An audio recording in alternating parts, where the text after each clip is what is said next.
Hello everyone, welcome to Neurasapiens. In today's tutorial, we'll look at how to add in the Greek Varrho to a Jupyter Notebook Markdown cell using LaTeX code. So we'll start here by creating a new Markdown cell, and here we'll add in Varrho,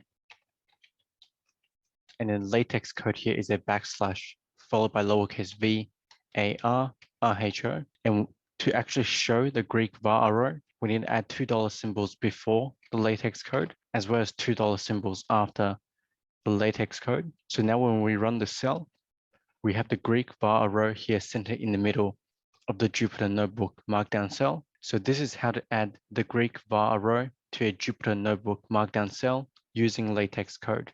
If you found this tutorial helpful, please give it a thumbs up, subscribe and click the notification bell for weekly videos. Please share the video with anyone who you think would benefit from the content and comment below what topics you would like to learn. If you would like to support this channel and have the means to do so, the best way will be via my Patreon link in the description below. Happy learning and I'll see you in the next tutorial.